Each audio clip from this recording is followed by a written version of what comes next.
welcomes you all this evening, and thank you for joining us tonight. I've prepared a special collection of night shift stories for you to enjoy. So, sit back, relax, and let the darkness take over as we dive into some chilling tales that are sure to send a shiver down your spine. Story: The Silent Watcher. The night was unnaturally quiet. For some reason, the usual hum of the city had faded into the background, leaving only the soft rustling of leaves outside the old building. My friend Sarah, my boyfriend Ethan, and I were all huddled together in the small security booth of an abandoned warehouse on the outskirts of town. Ethan worked the night shift as a security guard, and since the place was far from the nearest neighborhood, there wasn't much to do except sit and wait. The booth was small, about 10 by 10 feet, with a few folding chairs, a dusty table, and a rickety old radio that barely worked. From the outside, the warehouse looked like something out of a horror movie, its tall, broken windows casting shadows over the cracked asphalt. We had been coming here for months now, spending our evenings together while Ethan worked. At first, it was just the two of us, Sarah and I, keeping him company while he did his rounds. Over time, however, Sarah and I found ourselves enjoying the late-night talks and the silence that enveloped the place once the moon rose high above. It became our tradition, an eerie one, but one we had grown fond of. On this particular evening, the air felt heavier than usual. I couldn't quite put my finger on it, but something was different. The atmosphere in the booth was oddly still, like the world outside had ceased to exist. Ethan had his usual grim look on his face as he flicked through the security cameras on his tablet. Sarah was on her phone, scrolling absent-mindedly through social media, and I was half-heartedly checking my texts when I first noticed it. A soft, haunting sound, a melody of sorts, drifted into the booth. It wasn't loud, nor was it intrusive, but it was unmistakable. A soft, almost ethereal tune, like the kind of flute music you might hear in a fantasy movie, something you'd expect to hear in The Shire, in The Lord of the Rings. It wasn't just a simple tune, it had a gentle, almost sorrowful quality to it, like it was part of the wind itself. I looked at Sarah first, wondering if she was hearing the same thing. But she was still focused on her phone, oblivious to the sound. "Do you hear that?" I asked quietly, my voice barely above a whisper. Sarah didn't seem to hear me at first, so I repeated the question. She blinked, then cocked her head as if listening for a moment. "End quote, what do you mean, end quote?" she asked, puzzled. "That music. Do you hear it?" I asked again, more urgently now. She stopped, putting her phone down for a second. A moment passed, and then she nodded slowly. "Yeah, I hear it. It sounds like flute music, right?" I frowned, looking over at Ethan, who was still absorbed in his tablet. "Ethan, do you hear that?" I asked him. He looked up from his screen, brow furrowed. "What?" "The flute music. Do you hear it?" He listened intently for a few moments, then shook his head. "No," he said, sounding confused. "I don't hear anything." Sarah and I exchanged glances, both of us feeling the strange unease that had begun to settle over us. I couldn't quite explain why it felt so unsettling. It wasn't as if the music was bad or threatening, but it didn't seem to belong here, in this rundown, deserted warehouse. It felt out of place. And the more I tried to ignore it, the more it seemed to intensify, the notes floating in and out of my awareness, like something elusive in the air. I felt my heart rate quicken. This wasn't normal. Maybe it's coming from one of the radios or your phones. I suggested, hoping to rationalize it. We all started checking. Ethan turned up the sound on his tablet, but the music didn't match anything playing there. Sarah checked her phone's game, but it was silent. I even checked mine, though I knew it was dead. The radio wasn't on, and there was no other device producing any sound. The music persisted, faint but clear. It wasn't coming from anywhere specific, just floating around the room, and when I turned my head toward one corner of the booth, it seemed to come from that direction, only to switch to the opposite side when I looked away. I started to get annoyed. Where is this coming from? I muttered under my breath. It can't just be in my head. We've checked everything. But Sarah and I couldn't stop hearing it. The melody seemed to creep into the silence, and every time we focused on it, it faded. It was as if it was trying to hide, or maybe just to mess with us. Each time we stopped listening, it returned, faintly at first, then louder. We spent the next few minutes checking everything, turning off the radio, adjusting the phones, making sure no one was playing games. But it was futile. Nothing could explain the music. It continued to drift in and out of the booth, just out of reach. I could feel my skin prickle with unease as the minutes dragged on. I wanted to scream out loud to make it stop. But something told me that wouldn't help. As the hours stretched on, the music became more insistent. It was no longer just a soft whisper in the background, now it was a haunting, lilting melody that tugged at my soul. I began to feel dizzy, as if the sound was pulling me in, dragging me into something I couldn't quite see. The world outside seemed so distant, so far away, and the music, like an invisible presence, filled every inch of the booth. It was so clear, so real, that I couldn't fathom how we couldn't locate its source. Finally, after what felt like an eternity, I broke the silence. Why can't Ethan hear it? I whispered. Sarah didn't respond immediately, and I turned to look at her. Her face was pale, her eyes wide. I don't know, she said softly. Maybe he's, I don't know, immune to it. Or maybe it's not meant for him. But that didn't make sense. Why would only Sarah and I hear it? And why, every time I acknowledged it, did it seem to fade, only to come back stronger when I least expected it?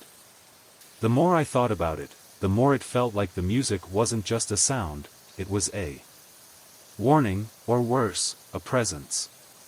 Something was out there, and it was using the music to communicate, to draw us in. I looked at Ethan, who was still absorbed in his tablet, oblivious to the eerie atmosphere that had settled around us. He was so calm, too calm. The music had a hypnotic quality, and I could feel my mind slipping, losing focus. I didn't want to admit it, but I felt like we were being watched. Not just by Ethan, but by something outside the booth, something far older and much more powerful. What if it's something supernatural? I muttered under my breath. The words felt heavy on my tongue. Sarah's eyes widened in horror. You think it's a ghost? She shuddered. I don't know. I mean, this place is old, right? Maybe it's, I don't know, haunted? Ethan glanced up, finally noticing the tension in the booth. Haunted? Seriously? You guys are freaking yourselves out, he said, his voice dismissive. He wasn't taking it seriously. He couldn't hear it, so how could he understand what we were experiencing? But then the lights flickered. It wasn't a full outage, just a dimming and a sudden surge. The air seemed to grow colder, and I could see my breath fogging up in front of me. I could feel the floor under me shift, as if something deep below us was stirring. I gasped. "Did you feel that?"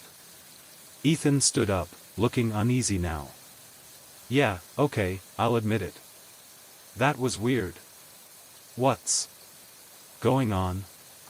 The music began to fade again, almost as if it had been watching us, waiting for us to acknowledge it. As soon as Ethan stood up, it stopped entirely. And just like that, the booth fell silent. Too silent. The rest of the night passed without incident, but none of us could shake the feeling that something was off. I didn't sleep at all. Neither did Sarah. And Ethan? He stayed quiet, no longer the skeptic. He was rattled too, though he didn't want to admit it. In the days that followed, I tried to make sense of what happened. I thought about the flute music, about the way it seemed to speak directly to us, beckoning us. But no one else heard it. No one else believed us.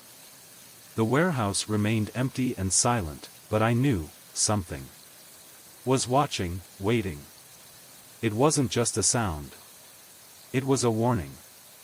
And the next time we returned to the booth, I wouldn't be so sure it was just music. Story: The Haunting at Unit 213. It was late Saturday evening, a time when most people were unwinding, their minds already on the weekend. But not me. I worked as a customer service agent at a small call center in the heart of the city. The building wasn't much, just a gray, unassuming structure tucked between two larger, newer buildings. It wasn't the kind of place people talked about. It didn't have any historic significance or architectural grandeur. But it was quiet, and when you're working the graveyard shift, that's all that matters. The company provided support for clients across the United States, meaning my schedule was far from ordinary. I worked from midnight to 8 a.m., managing inbound calls, answering questions, and solving issues. Weekends were especially slow. On this particular Saturday, I was the only one working the floor, as most of my coworkers had decided to take the night off. There were only a few other employees in the building, mostly janitors and security guards. It wasn't unusual for the call center to be nearly empty during late-night shifts, and it suited me just fine. I preferred the solitude, no distractions, no small talk. Just me and the hum of the computers. The office was on the second floor of the building, separated from the rest of the business by an old stairwell that led up from the lobby. The second floor was where the call center and a few storage rooms were located. I sat at my cubicle in the farthest corner, the glow of the computer screen illuminating the dim space around me. The hum of the air conditioning and the faint clicking of the keyboard were the only sounds in the otherwise still room. Every now and then, I'd hear footsteps echoing from the first floor, but that was to be expected. The night guard was making his rounds, and the janitor was busy cleaning the bathrooms. It was around 2 a.m. when the first call came in. A usual inquiry, nothing out of the ordinary. A customer inquired about their order, asked for tracking information, and we wrapped up the conversation like any other. But as I was about to end the call, the customer said something that made my skin crawl. "Are you home?" they asked in a slow, almost uncertain tone. I paused, confused. "No, I'm at the office," I replied, trying to make sense of the question. "Why do you ask?" There was a brief silence on the other end before the customer spoke again, their voice trembling. I can hear babies crying in the background." I felt a chill run down my spine. Babies crying? There was no way. I was sitting in a cubicle. In an empty office on the second floor of a building that had no children around. No one was supposed to be in the office besides me. My mind raced for an explanation, but nothing made sense. I don't hear anything, I muttered, trying to sound casual. Maybe it's interference. Let me just go ahead and close this out for you. Have a good night. I ended the call quickly, my hand shaking as I placed the receiver down. My heart was pounding. I took a deep breath, trying to convince myself that it was just a fluke. Maybe the call had some interference, some static. But deep down, I knew something didn't feel right. I stood up from my cubicle, my legs feeling heavy, like they didn't belong to me. I walked to the front of the office to the small security booth where the guard, a man named Randy, usually sat. It was right next to the stairwell that led down to the ground floor. The booth was barely big enough for two people, with just a small desk, a chair, and a monitor showing the building security cameras. I leaned against the counter, trying to steady myself. Randy looked up from his screen when I entered. He was in his mid-30s, tall, with a thick mustache and dark eyes that seemed to always be half-lidded. "You all right?" he asked, noticing the unease on my face. I told him about the call and how the customer mentioned hearing babies crying. He raised an eyebrow but said nothing. He just nodded like it wasn't anything new. He had worked in the building for over 5 years, after all.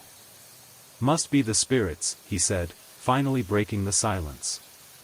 His voice was calm, almost nonchalant. I stared at him, unsure if he was joking. But when I looked into his eyes, I saw a hint of seriousness. "What do you mean, spirits?" He leaned back in his chair and scratched his chin. "This building's got history.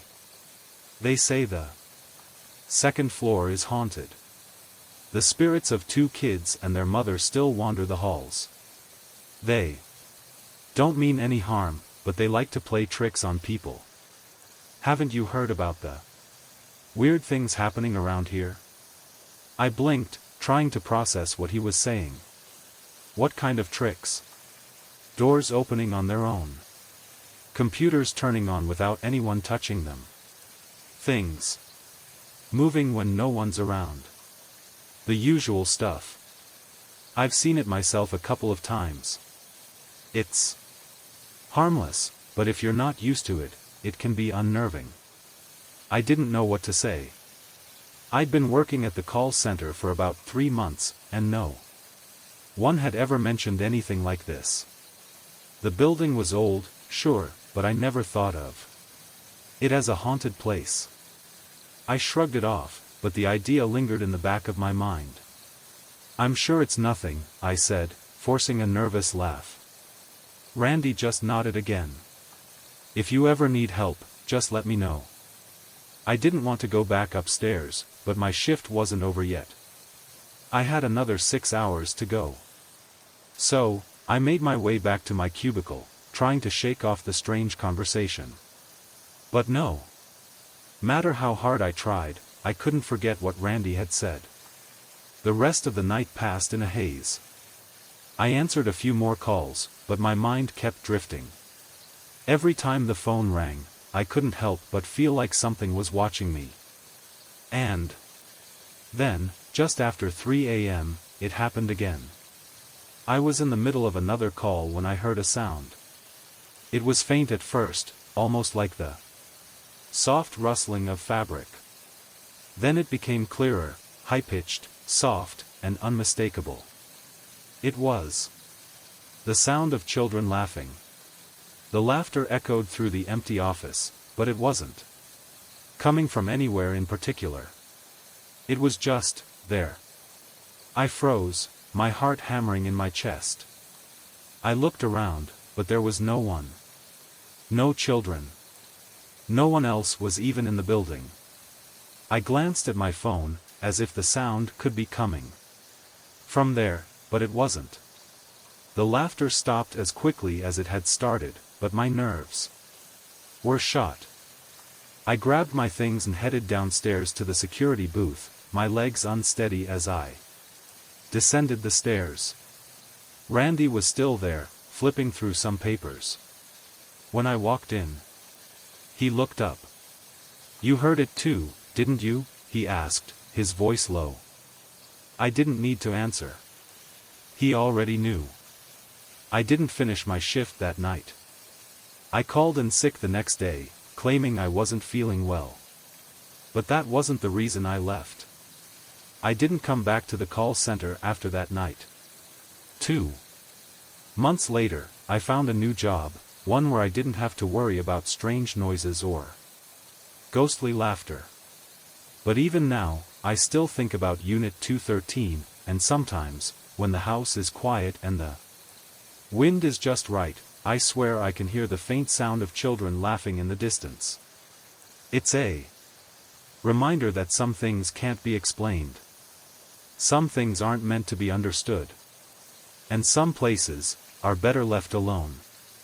After I left the call center, I thought the haunting at Unit 213 would be nothing more than a lingering memory, something I could tell friends about as a funny, spooky anecdote. But, as time passed, I realized it was far from over. The strange incidents, the eerie laughter, the soft whispers that I'd grown accustomed to, never truly left me. It wasn't just about what happened in the building, it was about what followed me afterward. It started with nightmares. I hadn't even been back to the office for a month when the dreams began. At first, they were mild, the kind of dreams you brush off upon waking. But then they grew vivid, too vivid to ignore. I would find myself walking down the same hallway of Unit 213, my footsteps echoing in the emptiness. The air would grow colder the farther I walked, and I could feel the unmistakable presence of something, or someone, behind me. Always watching. Sometimes, I'd hear the laughter. Sometimes, it was just the crying of children, soft but persistent, tugging at my mind. No matter how fast I walked, I couldn't escape it. The hallway stretched on forever, and there was no exit. I would wake up in a cold sweat, my heart racing, convinced that I had been somewhere far darker than the office building. The first few times, I tried to shake it off. I told myself that my mind was just playing tricks on me, that it was the stress of a new job or the remnants of a late-night shift still haunting my subconscious. But it wasn't just the dreams. Something was off about my apartment too. I moved to a small studio apartment in the city. It wasn't much, but it was quiet and clean, just what I needed after everything that had happened at the call center. Yet, even in the comfort of my new home, I couldn't shake the feeling that I wasn't alone. It started small, little things like objects being out of place when I came home. My keys would be on the kitchen counter, but I was sure I'd left them on the entry table. My books would be stacked in a different order, or my shoes would be lined up in ways I didn't remember. At first, I convinced myself I was just forgetful. But the changes became more noticeable. One morning, I found a sticky note on my fridge that I hadn't written. It simply said, "We're still here." My heart stopped. I scanned the apartment, my mind racing. I was alone, right? I hadn't let anyone inside in weeks. I quickly ripped the note off the fridge, crumpled it, and threw it in the trash. But the unsettling feeling remained. I couldn't escape it. That night, after a long day of work, I came home to another strange occurrence. The apartment was completely silent, as it should be. I made a quick dinner, threw on some Netflix, and settled into the couch, trying to put the weirdness behind me. But as I picked up my remote, I noticed something out of the corner of my eye, a shadow moving across the hallway. It was quick, just a blur, but it was enough to make my stomach churn. I hesitated. It was late, and the apartment building was otherwise quiet. I stood up and walked toward the hallway, my footsteps soft on the wooden floors.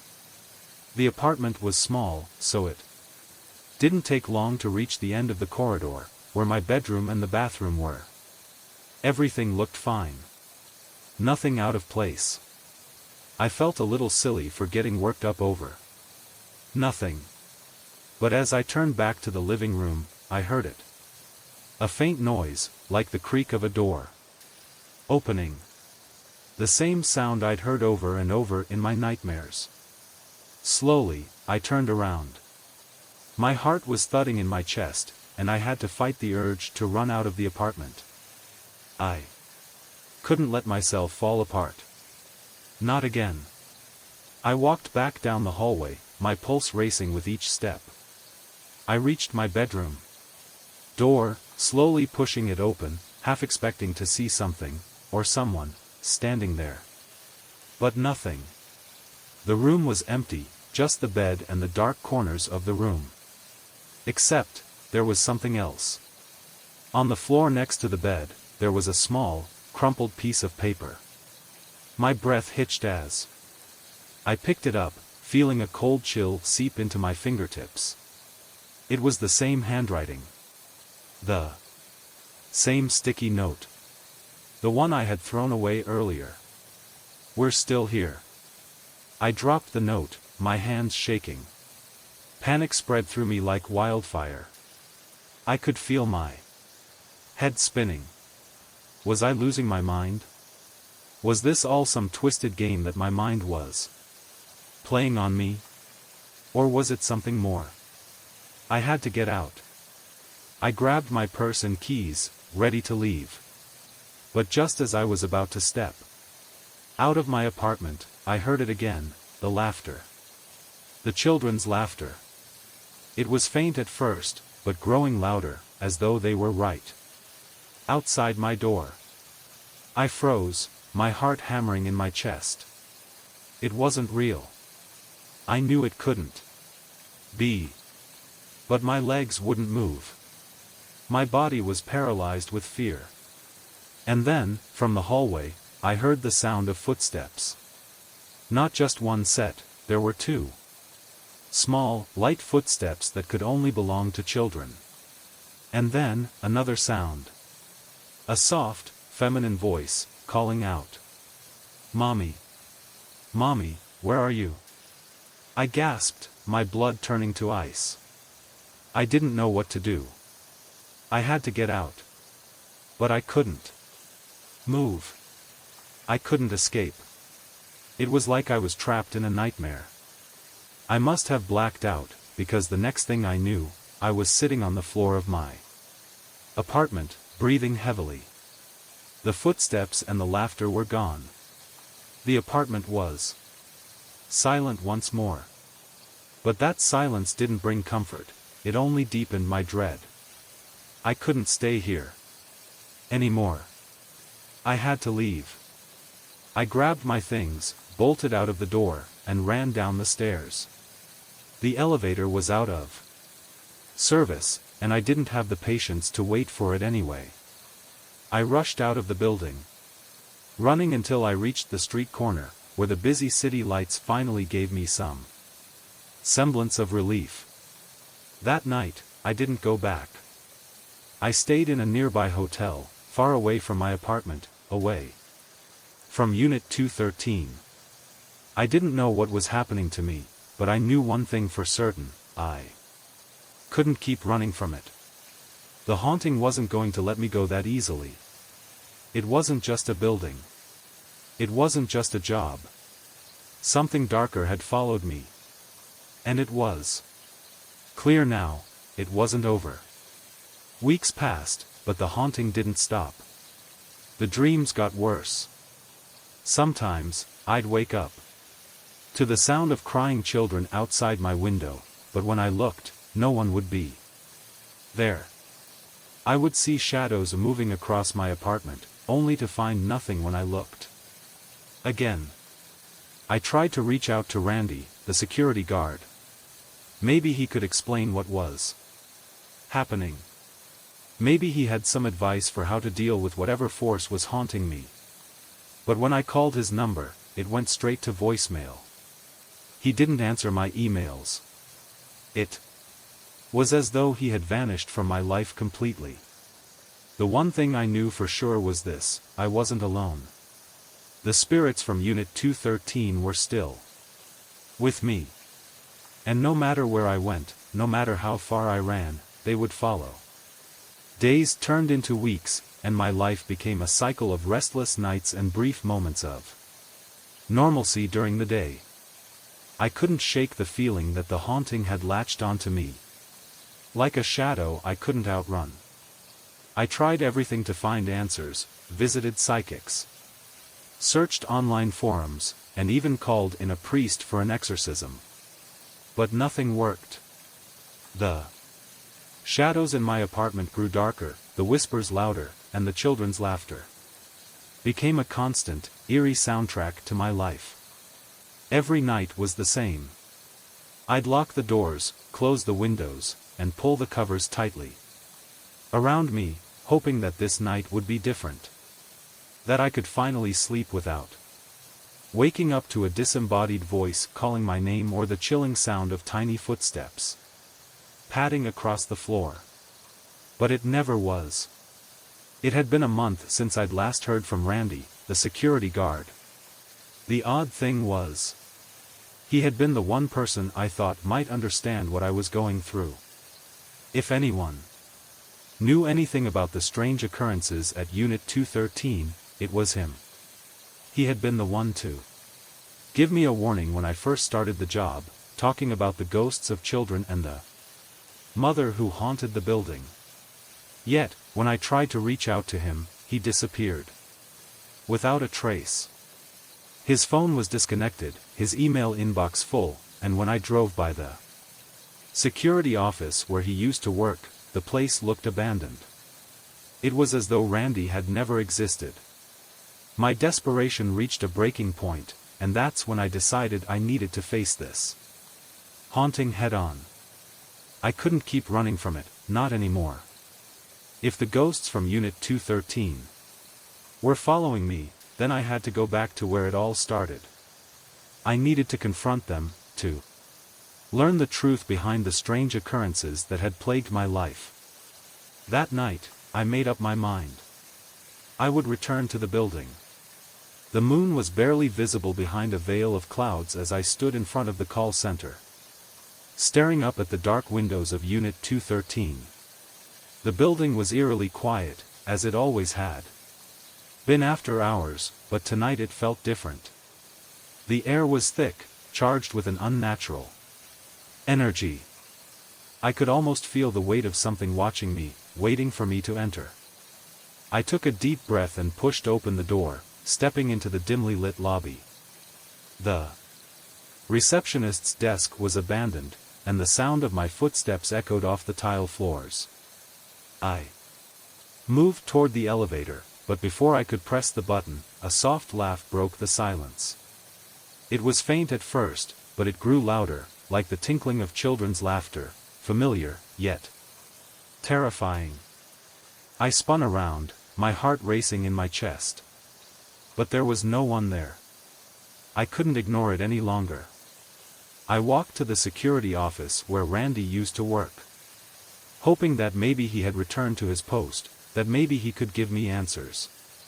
As I approached the door, I heard faint footsteps behind me, too quiet to be human but too distinct to be imagined. My skin prickled, and a cold sweat broke out across my back. I forced myself to turn the knob. Inside, the room was dark, save for the faint glow of a computer screen. But the desk was empty. No Randy. No sign of life at all. But something caught my eye. A small sticky note, yellowed with age, was stuck to the corner of the desk. It read, "They're waiting for you." I grabbed the note, heart pounding. The message was clear. I had come for something, and now, it seemed, something was waiting for me. But what? And why had Randy left me this message? Was he involved in this haunting somehow? I had no answers, only more questions. And the answers I was searching for weren't in the office, they were upstairs, in Unit 213. The hallway was as I remembered it. Empty. Silent. But now, it felt colder. The air was thick. With the same oppressive feeling I'd felt that night when I had worked alone. The same sensation of being watched. The same whispering voices. They were faint at first, but I could hear them, children, calling my name, their voices playful and sweet, yet laced with an unsettling darkness. I walked past the old, unused desks. The lights flickered as I passed, casting strange shadows against the walls. I knew this was a bad idea, but something deep inside me urged me to go further, to find out what had really happened in this place. At the end of the hall, I found the door to the break room. I remembered sitting in there many times, feeling safe and comfortable, but now it felt like a place of dread. I opened the door. Slowly, holding my breath. The room was empty, but the temperature had dropped significantly. I could see my breath misting in front of me. That's when I heard it again, the soft, melodic sound of a lullaby. It wasn't coming from anywhere in particular, but it filled the room, surrounding me, sinking into my skin. It was the same flute music I'd heard during my shift. The same tune that had made my blood run cold. It echoed in the empty room like a distant memory. The floor creaked behind me. I spun around. There, standing in the doorway, was a small figure. A little girl, no older than 5 or 6, wearing a faded dress. Her hair hung in tangled strands over her face, and her feet were bare against the cold floor. She was staring at me, her eyes dark and hollow, as if she were watching something from a place far beyond this world. I couldn't speak. My voice had gone dry, caught in my throat.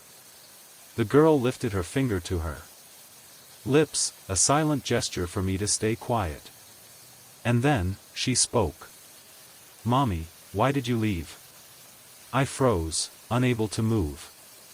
The voice was soft, childlike, but it was also filled with an ancient sorrow.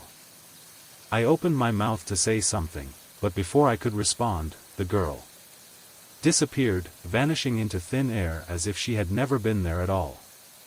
My heart was racing as the room grew colder. I could feel the weight of her gaze lingering. Even though she was gone, I didn't belong here. I needed to leave. I turned, stumbling backward, and made my way to the stairwell, desperate to get out of this nightmare. But as I reached the stairs, I heard a new sound, footsteps. They were slow, deliberate. One after another, coming closer. I spun around, my breath coming in shallow gasps, and there, at the top of the stairs, stood another figure. A woman this time, tall and thin, with a gaunt face and hollow eyes. She was dressed in an old, tattered gown, her hair falling around her face like a curtain. I didn't need to ask who she was. She stepped forward, her voice barely a whisper. "You're not leaving." My legs buckled beneath me, and I collapsed onto the floor. The room seemed to close in around me. The spirits were everywhere, and I couldn't escape. But before the darkness took over, I heard one final whisper, a gentle voice calling out to me from the shadows. "You never should have come back." I woke up hours later in the security office. I don't remember how I got there, or what happened to the woman or the little girl. But I was alone. The air was warm, and the building was silent, as though nothing had happened. I left the office and never returned. I don't know if it was the ghosts that finally drove me away, or if it was the realization that I could never outrun the past. But one thing is certain, some things are better left unexplored. Unit 213 remains empty to this day, the whispers and laughter still echoing through its halls. And I, like so many others before me, will never forget the horrors that lurk in the shadows. Hey everyone, Mort here. Thanks so much for tuning in and listening to tonight's stories. I really hope you enjoyed them. If you did, it would mean a lot to me if you could drop a like and hit that subscribe button. And if you made it all the way to the end and aren't subscribed yet, well, that'd be awesome too. I put out new videos every week, so I hope you'll stick around. A huge thanks to my amazing members and patrons, you guys rock, and your names are right there on the screen. If you like this video, I think you'll enjoy this one too, so why not give it a watch? Stay awesome, and I'll see you in the next one. Good night.